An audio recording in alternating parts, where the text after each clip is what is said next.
और घर होके ना ना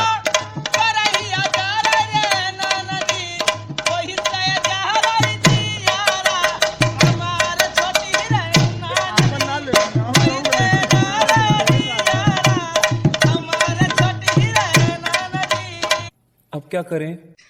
ए राजा एक गाना गा के सुनता ने। गाना सुनबू? हाँ। मौसम बनाब का? अच्छा ठीक है, सुना सुना है। अरे बुढ़ावा चढ़ा पेड़ पे टूटी पत्थर की डरिया लकड़िया करे गाड़ी में धसी। की का गावत है हो? ठीक ना रहा? हेलो। हाँ भैया, बोल। कहते नहीं भौजी से कहते मसाला पीस के रखे के का लिया हो तरी? अरे खेत कोरता नहीं तो 4 गो लमहर लमहर मूस मिलल बा। देखी तू हमार देखा। चलो सर पता माँ, तू हमार देखा हम तोहार देखी।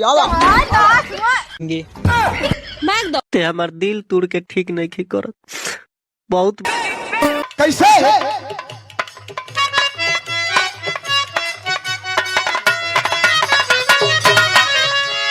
का बजावत हो?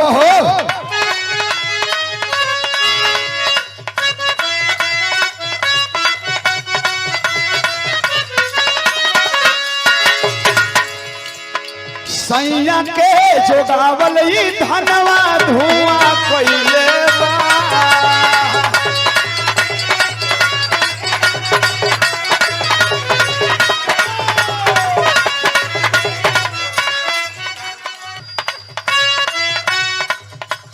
सैया के जोगावल धनवा धुआं कइले बा।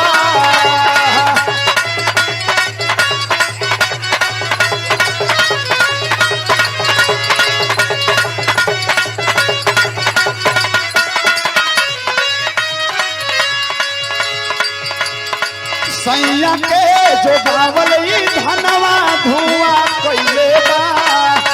अरे तोई आटा के ले पुआ कइले बा।